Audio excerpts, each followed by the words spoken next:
Assalamualaikum warahmatullahi wabarakatuh. Halo sahabat, semoga kita selalu dalam lindungan Allah Subhanahu wa Ta'ala. Pernahkah kita merenung apa warisan terbaik yang bisa kita tinggalkan di dunia ini? Bukan sekadar harta yang habis dibagi, bukan pula jabatan yang akan dilupakan, tapi sesuatu yang pahalanya terus mengalir, bahkan setelah kita tiada. Hari ini kita akan membahas sebuah konsep luar biasa dalam Islam, sebuah investasi abadi yang disebut wakaf. Wakaf secara sederhana adalah menahan suatu harta yang kita miliki, lalu menyerahkan manfaatnya untuk kepentingan umat atau kebaikan di jalan Allah. Kata kuncinya adalah menahan. Artinya, pokok harta itu sendiri tidak boleh hilang, tidak boleh dijual, tidak boleh diwariskan. Ia menjadi milik Allah. Yang boleh dimanfaatkan adalah hasilnya, buahnya, manfaatnya. Coba bayangkan, kita punya sebidang tanah, lalu kita wakafkan tanah itu. Tanahnya tetap di sana, abadi atas nama Allah.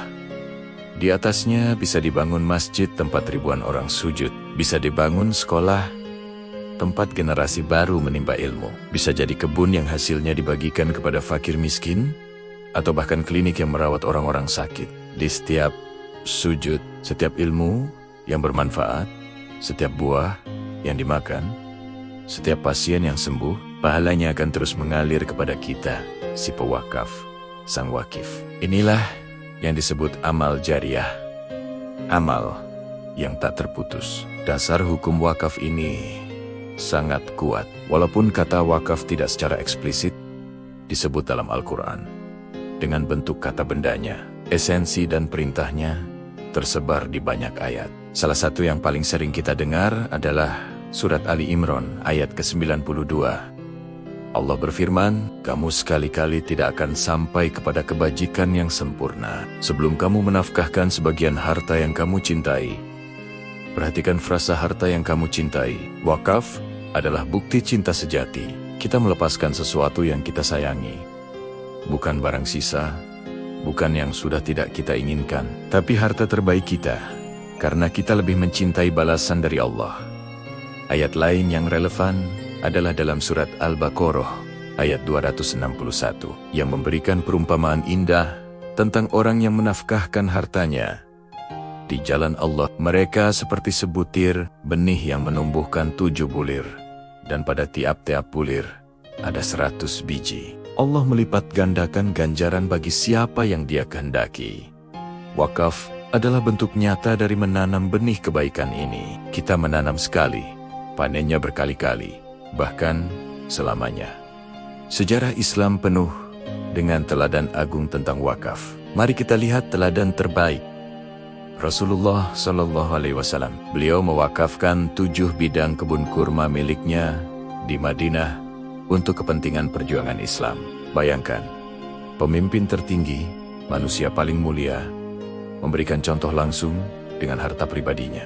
Lalu ada kisah masyhur dari sahabat mulia Umar bin Khattab radhiyallahu anhu. Beliau mendapatkan sebidang tanah yang sangat subur dan bagus di Khaybar. Harta itu sangat ia cintai. Beliau datang kepada Rasulullah dan bertanya, "Wahai Rasulullah, aku mendapatkan tanah di Khaybar yang belum pernah aku dapatkan harta sebaik itu.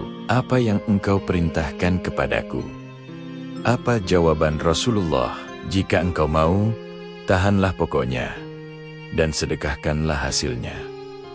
Inilah perintah langsung untuk berwakaf. Maka Umar pun mewakafkan tanah itu dengan syarat tidak boleh dijual, tidak dihibahkan, dan tidak diwariskan. Hasilnya disedekahkan untuk fakir miskin, kerabat, memerdekakan budak, untuk pejuang di jalan Allah, dan untuk tamu. Kisah ini menjadi salah satu pondasi utama praktik wakaf dalam fikih Islam. Tidak ketinggalan sahabat Utsman bin Affan radhiyallahu anhu. Ketika kaum muslimin di Madinah kesulitan air bersih, beliau membeli sumur Raumah dari seorang Yahudi, lalu mewakafkannya untuk seluruh kaum muslimin. Sumur itu hingga hari ini masih ada. Manfaatnya masih bisa dirasakan. Dan insya Allah, pahalanya terus mengalir untuk Utsman bin Affan. Luar biasa, bukan? Sebuah sumur menjadi sumber pahala abadi. Dari sini kita belajar, wakaf itu tidak harus selalu tanah yang luas atau bangunan megah.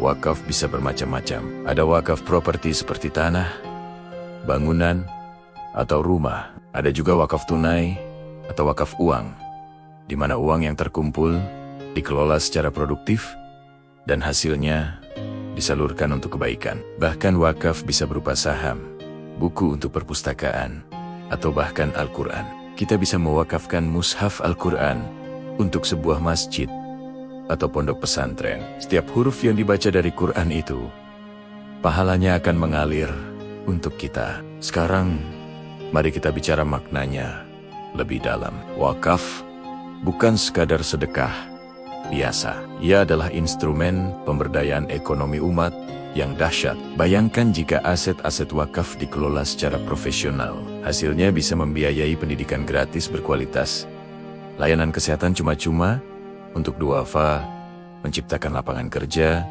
membangun infrastruktur, umat, dan banyak lagi. Wakaf mengubah kaum yang tadinya penerima zakat menjadi umat yang mandiri dan produktif. Ia membangun peradaban. Secara spiritual, wakaf adalah latihan keikhlasan tingkat tinggi. Kita melepas kepemilikan duniawi atas harta yang kita cintai dan menyerahkannya sepenuhnya kepada Allah. Ini mengajarkan kita tentang hakikat kepemilikan, bahwa semua yang kita punya hanyalah titipan darinya. Dengan berwakaf, kita sedang menitipkan kembali harta itu kepada sang pemilik sejati, dengan harapan kelak kita bisa mengambil keuntungannya di akhirat. Mungkin sebagian dari kita berpikir, wakaf itu kan untuk orang kaya raya saja. Saya belum punya apa-apa. Buang jauh-jauh pikiran itu. Di zaman modern ini, wakaf menjadi sangat mudah dan terjangkau. Kita bisa memulai wakaf tunai dengan nominal yang sangat kecil sekalipun. Mungkin setara dengan harga secangkir kopi. Banyak lembaga wakaf profesional dan terpercaya yang bisa membantu kita menyalurkan niat baik ini. Kita bisa berwakaf secara kolektif bersama teman-teman atau keluarga. Sedikit demi sedikit, jika dikumpulkan, akan menjadi kekuatan besar. Jadi, sahabat, mari kita ubah mindset kita. Saat kita memiliki rezeki lebih, jangan hanya berpikir untuk membeli barang konsumtif baru atau menyimpannya di bank. Coba sisihkan sebagian. Niatkan untuk wakaf, niatkan sebagai bekal abadi kita. Jadikan wakaf sebagai warisan terbaik kita untuk dunia dan akhirat. Sebuah warisan yang tidak akan lekang oleh waktu, yang pahalanya tidak akan pernah putus, dan yang akan menjadi saksi cinta kita kepada Allah di hari perhitungan kelak. Mulailah dari yang kecil. Mulailah dari sekarang. Cari informasi tentang lembaga wakaf terpercaya di sekitar Anda. Mari kita hidupkan kembali sunnah mulia ini, dan jadilah bagian dari barisan orang-orang yang investasinya tidak pernah merugi. Terima kasih sudah menyimak sampai akhir. Semoga apa yang kita bahas hari ini bisa membuka hati dan menggerakkan kita untuk berbuat kebaikan yang lebih besar. Jangan lupa bagikan video ini agar manfaatnya semakin luas. Sampai jumpa di video selanjutnya. Wassalamualaikum warahmatullahi wabarakatuh.